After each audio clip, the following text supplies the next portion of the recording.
njëkk a wax léegi j'ai dit d'abord agence yi bëri yi Macky amoon yëpp dañ leen maintenir il faut xool yi mën a dem ensemble ñu boole leen ensemble waxuma ñu jox leen Ndiaga Ndiaye wala ñu jox leen car rapide non nañ leen jox oto yu confortable yu baax te dëgër te ànd ak sécurité mais pas bu luxueux. parce que man am na ñu bëri ñu ma recevoir fii man am na benn constat bu ma def y a beaucoup de ministres que j'ai reçus ici bi ma génnee waa leur voiture oto yi gars yi yoroon moom la ñu yor de. mais moom laa oto yi rafetatul noonu oto yi rafetatul de. xam nga non xam nga man lu ma gëm xam nga lu ma gëm man laa wax man damaa bokk ci nguur gi suñ may jox oto fekk am naa sama voiture personnelle non du ma ko jël c'est parce que loolu mooy dëkk bi dafa métti. mais gars yi amuñu woon oto de ñoom ñu ci bëri dañoo sonnoon de yoruñu woon dara. mais moom laa lay wax c'est que il faut nga comprendre benn affaire fi may waxee dama ne soo demee Norvège les ministres ils prennent le métro.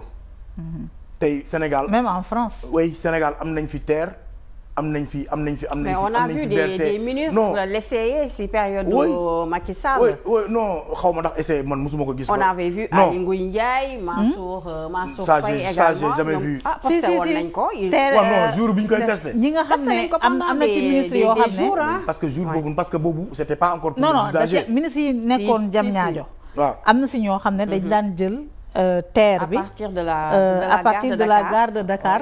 dem Diamniadio j'ai jamais eu vent de cette info mais en tout cas pour man c'est montrer aussi que vous êtes au service du peuple et vous prenez vous vivez les mêmes conditions que parce que il faut pas que les politiques soient en déphasage avec les réalités de ce que les Sénégalais vivent pour man waxuma ñu jox leen ay oto xarang-xarang oto yu baax mais bu mu nekk luxe xam nga lu baax ak luxe bokkut.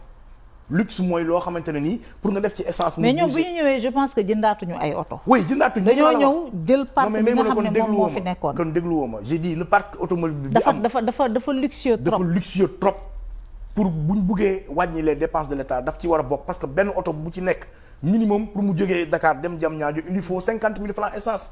loolu laa wax ma ne loolu bokk na ci lu ñu war a mën a wàññi pour cof fa tuuti pour mën a changer le train de vie des Sénégalais loolu laa wax. après léegi yow jàpp nga ne rationalisation après ban point nga gis ne war nañ ci taxaw. justice bi pour man c'est une priorité réforme yi ñu ci war a def nañ ci gaaw parce que c'est une priorité aujourd'hui li fi nekk yëpp jafe-jafe yi yëpp ñu gis au Sénégal depuis belle lurette justice moo nekk suñu problème au Sénégal te moo war a nekk le dernier rempart nan la ñuy fexe ba mu indépendant.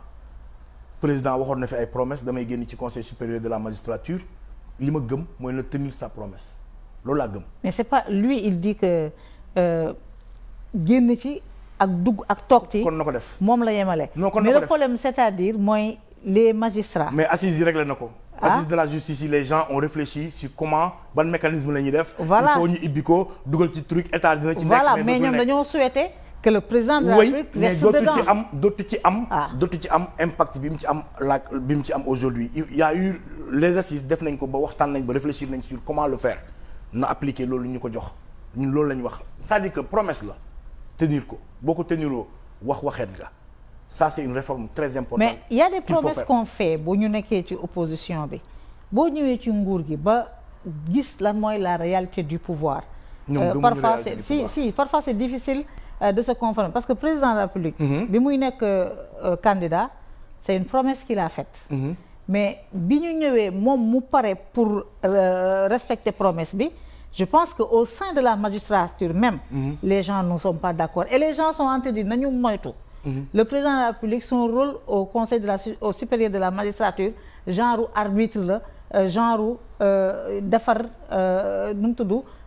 toppatoo lien yi il faut redéfinir son rôle bu ci génnee ça peut être dangereux. non il faut redéfinir son rôle. xam nga redéfinir son rôle plutôt. on a été habitué à un président buy toog ouf magistrat yi di def nu mu ko neexee ak yooyu moom il n'a pas cette volonté et lu ma gëm la ne amul volonté bi dama ko gëm je le crois sincèrement que il a envie de bien faire mais pour mu am bien faire boobu noonu moom xëy na moom la mais beneen président peut-être il faut ñuy sóoraale ëllëg. ñu redéfinir son rôle. éviter les consultations à domicile pour les nominations des juges. mais justement loolu la ñuy wax on demande que cela parce que loolu boo ko defee rek dafa mel ne yaa nga fa nii mais nekkatoo parce que buñ ne président na fa jóge mooy ampleur ak dayo ba mu fa am. ak lam fa mun di buum ak di buum yi. dafa ëpp. loolu tax ñu naan président ma nga fa. mais président bi su fa nekkee te amul yooyu noonu yëpp yooyu ñu ko doon defal ak yi nga xam ne mooy indi problème yi là la question est réglée pour man loolu war nañ ci gaaw beneen ponk ay réformes la yu mu war a def après la jeunesse prendre en question les problèmes des jeunes lan lañ ci war def mbayum noor naka lañ ciy taxawee nawet baa ngi ñëw très bientôt fan la travaux yi toll pour inondation yi et autres tu vois yooyu yëpp c'est des questions yoo xamante ne war nañ ci jóg taxaw ci tout de suite ñu xool nan lañ ciy anticiper bañ a bàyyi ba par exemple taw bi ñëw dal ci suñu kaw ñiy xool naka la ñuy defee benn plan Orsec automatiquement rapidement pour donc y a plein de choses mais man généralement li ma gëm mooy y a de la bonne volonté parce que c'est important de le souligner. am nañ bonne volonté non loolu à changer les choses loolu il faut être honnête et le reconnaître il y a de la bonne volonté parce que c'est des gens que j'ai connus quand ils étaient dans l'opposition li ma leen xamee woon je leur prête cette bonne foi gëm naa ne ci loolu la ñu nekk. te ci seen doxalin yaa ngi gis ba tey bonne volonté boobu ci seen doxalin maa ngi gis les bonnes volontés maa ngi gis cette bonne volonté maa ngi gis cette envie de changer le Sénégal après il y a des erreurs parce que aussi c'est normal ñi ngi soog a ñëw am na décision yoo xam ne peut-être bu ñu ko jëlee ça day xaw a du mel ni par exemple beneen mais généralement lu mun ma tirer bilan mais li may analyser mooy da ngay xam ne au moins ces gens-là ils ont la volonté de changer. Ils en veulent. De changer le pays. Ils en veulent et ça c'est important.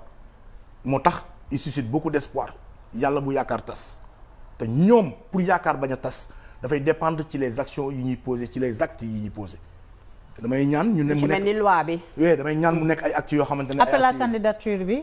appel à candidature bi aussi béy way na mbuus je pense béy way na mbuus il l'avait dit mais aussi dégg naa man aussi dama bëgg. Diomaye non dama dégg Diomaye mu ne certain. bi ñu ko defee ni ñu ko waxee xam nga Sonko bi mu nekkee candidat c'était en 2019 li mu waxoon loolu peut-être moom la engagé woon mais li Diomaye wax loolu Diomaye la engagé et je sais que la coalition Diomaye ils étaient pas d'accord pour appel à candidature donc pour man yooyu après les politiciens ils peuvent l'utiliser en faire des débats machin moo tax déggoo ñu si ñun y'en a marre parce que pour yéen du lu essentiel. non c'est essentiel que ñu def appel à candidature à certains postes ça c'est essentiel parce que mënul nekk à tous les postes ça tout le monde le sait mënul nekk à tous les postes. par exemple les grandes sociétés port aéroport. oui loolu dañu war a def les réformes que loolu pour mu nekk. ñu commencé ko d'autant plus que y a beaucoup de ces sociétés ce sont des sociétés anonymes. justement yoo xam ne dañoo am autonomie de gestion. mais bien sûr donc mun nañu defaraat li nga xam ne moom mooy. mais comme la société par exemple bi nga xam ne moom tous les biens de l'État. la SOGEPA donc yooyu. c'est des sociétés yoo xam ne il faut aller à une appel à candidature loolu lu war a nekk la et lu ñu war a gaaw créer la loi. alors réformer ko est-ce que c'est pas trop tard quand même. non pas peut-être nii. peut-être dans 2 ans wala dans une année mais fii ak ñu installé. pour rectifier parce que quand même il faut comprendre que nguur bu soog a ñëw dafay gouverner ak ñi mu wóolu. waaw. parce que ñooñu ñoo gëm le projet ñoo xam le projet ñooñu la mën a àndal pour liggéey dans un certain temps mais après.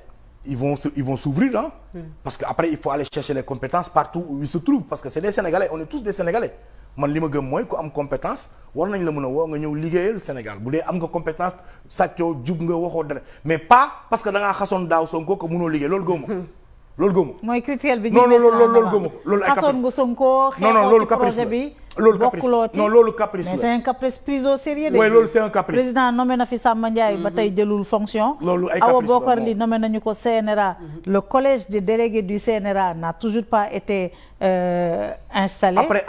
après c'est différent parce que quand même am na si ñoo xamante ne ils sont allés tellement loin ci seen opposition par exemple aujourd'hui. mais bi ñuy ñëw di leen di jàppale si législative ils ont dit oui. Pourquoi alors s'opposer à leur nomination?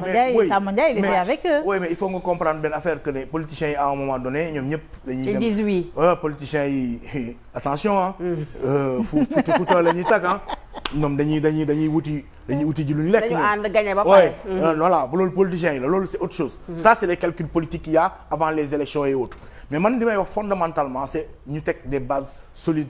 mooy que ne moi j'attends une vraie réforme sur la transhumance. C'est une promesse. ñu arrêté ko. que transhumance mënutul am Sénégal soo bokkee ci benn régime boobu dem na. foofu ngay rester. saa waay amal ngor nga dem defi leneen loolu moo waral politicien warul nekk métier un homme politique da ngay am métier.